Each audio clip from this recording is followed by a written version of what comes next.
ओम श्री परमात्मने नमः। गजाननं भूतगणादिसेवितं कपीतजम्बूफलचारुभक्षणम् उमासुतं शोकविनाशकारकम् नमामि विघ्नेश्वरपादपङ्कजम्। गुरुर्ब्रह्मा गुरुर्विष्णु गुरुर्देवो महेश्वरा गुरुर्साक्षात् परब्रह्म तस्मै श्री गुरुवे नमः। नारायण नमस्कृत्यं नरं चैव नरोत्तमं देवीं सरस्वतीं व्यासं ततो जयमुदीरयेत्। गीताशास्त्रमिदं पुण्यं यः पठेत् प्रयतः पुमान् विष्णुः पदमवाप्नोति भयशोकादिवर्जितः। ओम नमो भगवते वासुदेवाय। सभी को ओम नमो नारायण। श्रीमद् भगवद गीता की चर्चा करते हुए हम 18वें अध्याय तक पहुंच चुके हैं। 18वें अध्याय के 54वें श्लोक में भगवान श्री कृष्ण ने ब्रह्मज्ञानी ब्रह्मद्रष्टा योगी अर्थात ब्रह्मभूत योगी को पराभक्ति की प्राप्ति बतलाई है। अब 55वें श्लोक में उस भक्ति की प्राप्ति का फल बताते हैं। भगवान कहते हैं, भक्त्या मामभिजानाति यावन्याश्चास्मि तत्त्वतः ततो मां तत्त्वतो ज्ञात्वा विशति तदंतरम्। उस पराभक्ति के द्वारा वह मुझ परमात्मा को जो मैं हूँ और जितना हूँ ठीक वैसा का वैसा तत्व से जान लेता है तथा उस भक्ति से मुझको तत्व से जानकर तत्काल ही मुझ में प्रविष्ट हो जाता है। यहाँ भगवान कह रहे हैं भक्त्या अर्थात पूर्व श्लोक में पराम विशेषण के साथ मद भक्तिम पद के द्वारा जिसे लक्षित किया गया उसी तत्व ज्ञान का यहाँ भक्त्या पद वाचक है। यहाँ भगवान के इस श्लोक का तात्पर्य यही है कि परमात्मा प्राप्ति के जितने भी साधन हैं उन सभी साधनों का जैसे ज्ञान योग, भक्ति योग, कर्म योग, ध्यान योग आदि साधनों का फल यह तत्व ज्ञान है। जैसे एक दिल्ली पहुंचने के अनेकों मार्ग है उसी प्रकार इस परम तत्व ज्ञान तक पहुंचने के अनेकों मार्ग हैं जिसका चयन मनुष्य अपने गुण, संस्कार तथा आश्रम के अनुसार करता है और दृढ़ता पूर्वक उन मार्गों का अनुसरण करता हुआ साधनारत निरंतर प्रयास करता हुआ साधक भगवान के उस परम तत्व ज्ञान को प्राप्त होता है जिसे जानने के पश्चात संसार में ना तो अब कुछ करने के लिए शेष रह जाता है और ना ही कुछ जानने के लिए शेष रह जाता है। इसलिए वह भगवान के विराट स्वरूप में प्रविष्ट हो जाता है तथा परम पद परम मुक्ति को प्राप्त हो जाता है। भगवान के तत्व ज्ञान को यथार्थ रूप से जानना और भगवान में प्रविष्ट होना ये दोनों भिन्न भिन्न समय में भिन्न भिन्न काल में होने वाली क्रियाएं नहीं है। यह दोनों एक साथ होते हैं। भगवान सब में आत्म रूप से स्थित होने के कारण वस्तुतः वो अप्राप्त नहीं है। भगवान तो पहले से ही प्राप्त है परंतु जब तक ज्ञान नहीं होता तब तक वे हमसे भिन्न प्रतीत होते हैं। और जैसे ही तत्व ज्ञान के द्वारा मनुष्य इस बात को जान लेता है तब उसके लिए चिदाकाश और घटाकाश का भेद समाप्त हो जाता है।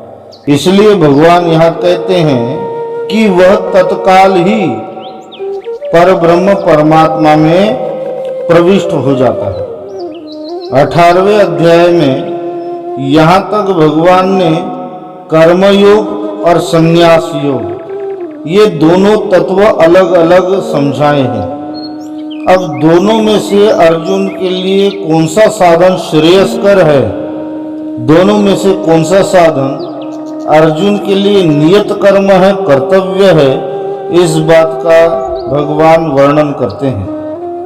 56वें श्लोक में भगवान श्री कृष्ण कहते हैं, सर्वकर्मण्यपि सदा कुर्वाणो मद्व्यपाश्रयः मत्प्रसादादवाप्नोति शाश्वतं पदमव्ययम्। मेरे परायण हुआ कर्मयोगी तो संपूर्ण कर्मों को सदा करता हुआ भी मेरी कृपा से सनातन अविनाशी परम पद को प्राप्त हो जाता है। यहाँ भगवान मद व्यापाश्रय पद का प्रयोग कर रहे हैं। समस्त कर्मों का तथा उनके फल इच्छा का तथा समस्त भोगों का मोह त्याग कर जो भगवान के ही आश्रित हो गया है, जो शरीर मन और इंद्रियों सहित जितने भी कर्म होते हैं उन सभी कर्मों को जो परमात्मा के प्रति समर्पित करता है, जिसने अपने अंतःकरण से ममता आसक्ति और कामना का परित्याग कर दिया है, हटा दिया है और संपूर्ण रूप से भगवान के ही परायण हो गया है, जिसके संपूर्ण द्वंद्व समाप्त हो गए हैं, जो सदैव परमात्मा के आनंद में निमग्न रहता है तथा प्रसन्न रहता है, वह जो कुछ भी कर्म करता है वह कर्म भगवान की आज्ञा अनुसार और भगवान की प्रसन्नता के लिए ही करता है। जो स्वयं को केवल निमित्त मात्र समझता है, ऐसे साधक गण के लिए ही मद व्यपाश्रय पद का भगवान यहाँ प्रयोग करते हैं। यहाँ भगवान सर्वकर्माणि पद के द्वारा यह कह रहे हैं कि मनुष्य के जितने भी नियत कर्म हैं और स्वाभाविक कर्म हैं, उन सभी कर्मों को जो साधक परमात्मा के प्रति समर्पित कर देता है, ऐसे साधक गण समस्त कर्म करते हुए भी सुगमता से परमात्मा को प्राप्त हो जाते हैं। इसीलिए भगवान ने यहाँ भक्ति प्रधान कर्म योगी की महिमा बताई है। सांख्य योगी की साधना अत्यंत कठिन है। सांख्य योगी को एकांतवास करना पड़ता है, समस्त भोगों का परित्याग करना पड़ता है और निरंतर परमात्मा के ध्यान में संलग्न रहना पड़ता है। किसी भी सगुण साकार स्वरूप का आश्रय उसे नहीं होता। उसकी साधना स्वयं परमात्मा रूप होने की होती है, परमात्मा से एकात्म भाव की होती है। परंतु भगवद आश्रयी भगवत भक्त कर्मयोगी अपने वर्णाश्रम उचित कर्म को करता हुआ भी परमात्मा को प्राप्त हो जाता है।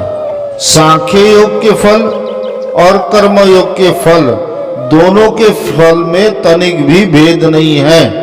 दोनों का फल ईश्वर प्राप्ति ही है। यहाँ भगवान ने शाश्वतम और अव्ययम दोनों विशेषणों के सहित पदम पद का प्रयोग किया है। तात्पर्य यही है कि वह परम पद क्या है। परमात्मा का वह परम पद जिसको जानने मात्र से जीव उसमें प्रविष्ट हो जाता है, वह परम पद क्या है?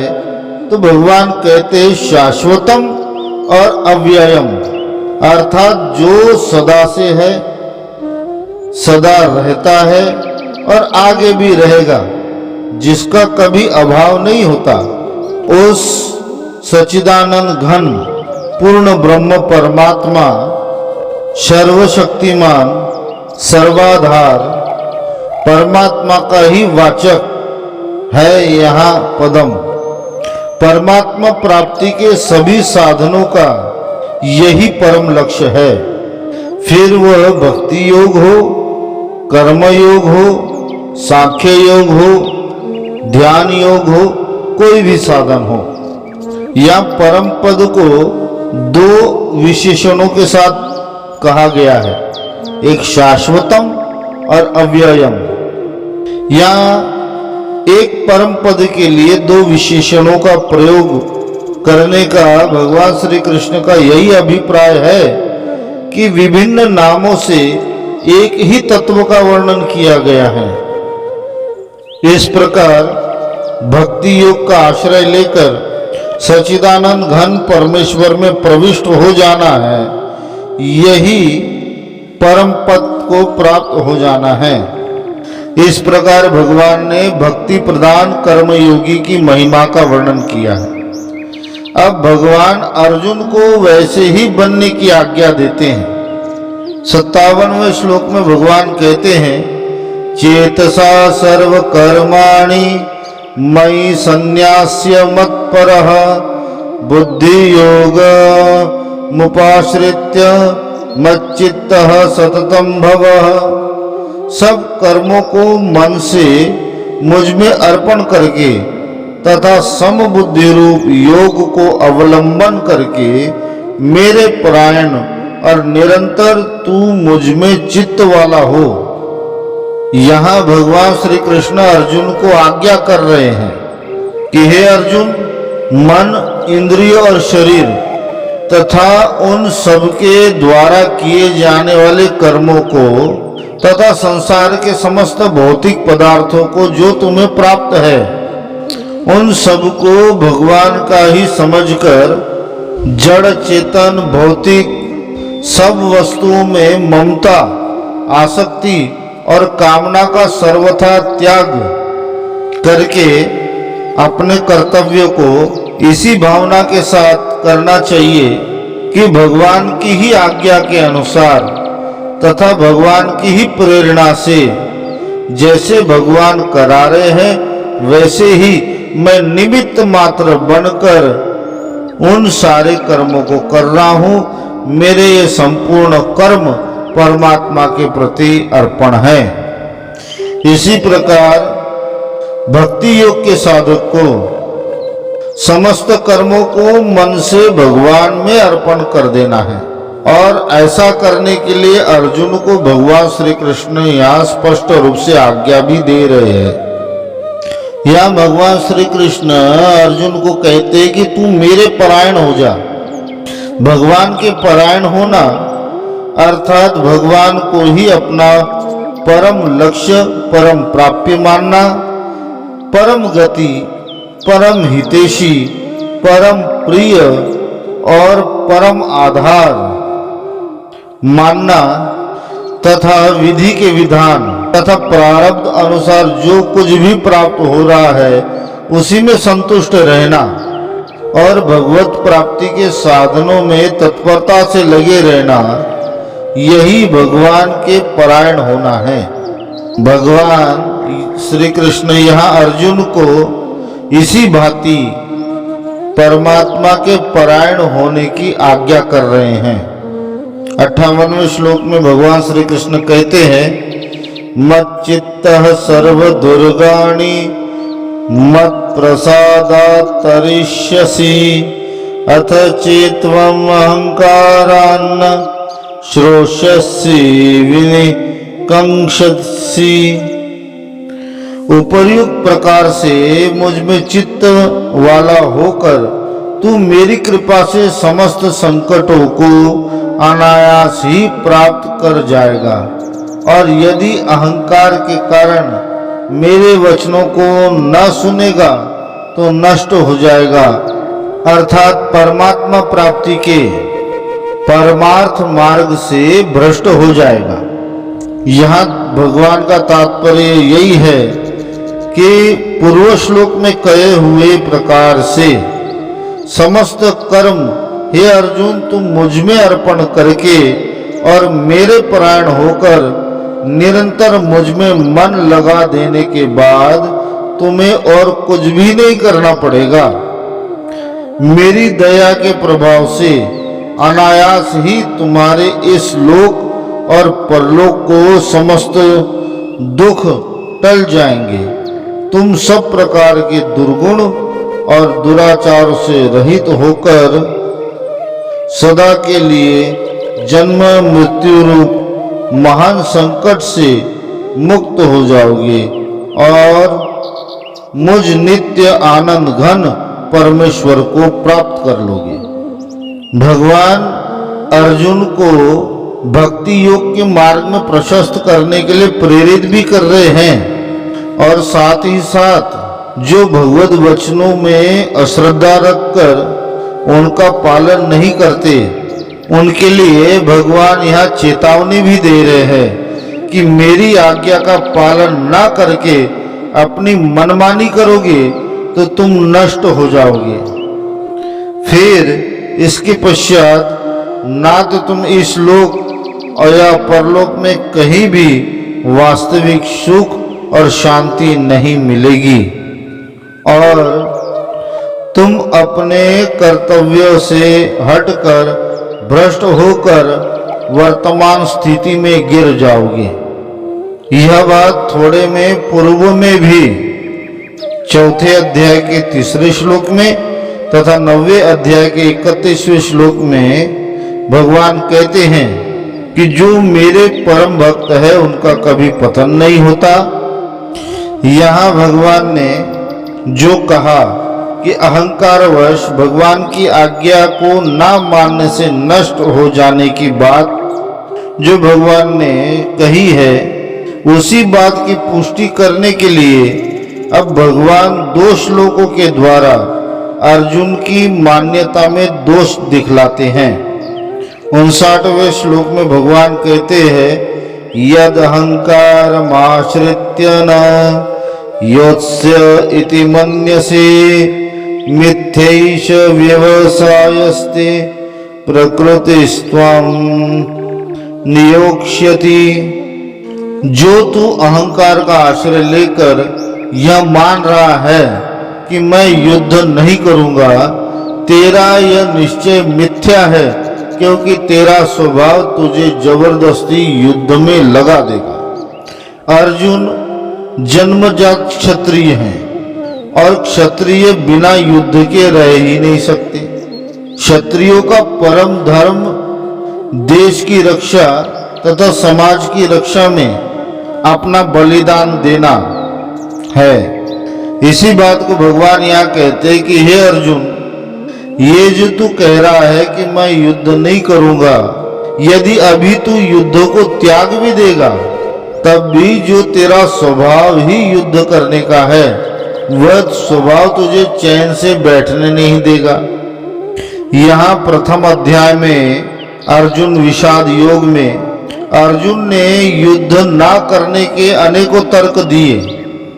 उसी बात को भगवान यहाँ कहते हैं कि मैं युद्ध नहीं करूंगा, तुम्हारा यह मानना केवल अहंकार मात्र है। युद्ध करना या नहीं करना यह तुम्हारे हाथ की बात नहीं है और यहाँ तुम अपने अहंकार के वश में होकर अपने आप को बड़ा पंडित, समर्थ और स्वतंत्र समझ रहे हो और उसी के अनुसार अपने बल का भी निश्चय कर रहे हो।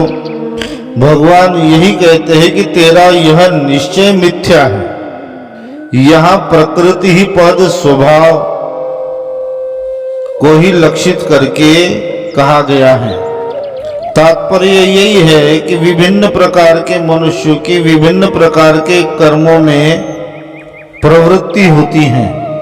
भगवान यहाँ अर्जुन को कहते हैं कि हे अर्जुन, तुम्हारा क्षत्रिय कुल में जन्म हुआ है और क्षत्रिय स्वभाव तुम्हारी इच्छा न रहने पर भी जबरदस्ती तुम्हें युद्ध में प्रवृत्त करा देगा। युद्ध तुम्हारा सहज कर्म है, इसलिए तुम इस कर्म के बिना नहीं रह सकते। इसलिए भक्ति योग को अंगीकार करके संपूर्ण कर्मों को मेरे प्रति समर्पित करके तू युद्ध कर। 60वें श्लोक में भगवान श्री कृष्ण कहते हैं, स्वभावजेन कौन्तेय निबद्धः स्वेन कर्मणा कर्तुम नेच्छसि यन्मोहात् करिष्यस्य वशोऽपि तत्। हे कुंती पुत्र, जिस कर्म को तू मोह के कारण करना नहीं चाहता उसको भी अपने पूर्वकृत स्वाभाविक कर्म से बंधा हुआ परवश होकर करेगा। कई बार ऐसा होता है कि कोई कर्म हम नहीं करना चाहते, परंतु परिस्थितिवश स्वभाववश हम उस कर्म को करने के लिए बाध्य हो जाते हैं। भगवान का तात्पर्य यही है। यहाँ कौन्तेय शब्द से भगवान अर्जुन को संबोधित कर रहे हैं। उसका तात्पर्य यही है कि भगवान कह रहे हैं कि हे अर्जुन, तुम वीर माता कुंती के पुत्र हो और स्वयं भी महायोद्धा हो, शूरवीर हो, इसलिए तुम बिना युद्ध किए रह नहीं सकती।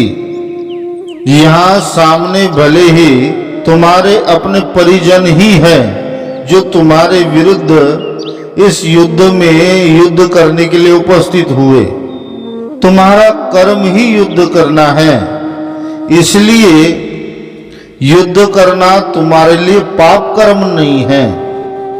इसलिए युद्ध ना करने की इच्छा करना किसी भी प्रकार उचित नहीं है। यहाँ तात्पर्य यही है, भगवान अर्जुन से कहते हैं कि जो परमात्मा का ये कर्मों योग का आश्रय लेकर अथवा ज्ञान मार्ग के अनुसार अपने को प्रकृति से ऊपर उठाकर प्रकृति के अनुकूल कर्म करता है, वह कर्म बंधन से मुक्त होकर प्रकृति के पार चला जाता है, अर्थात परमात्मा में लीन हो जाता है, परमात्मा को प्राप्त हो जाता है।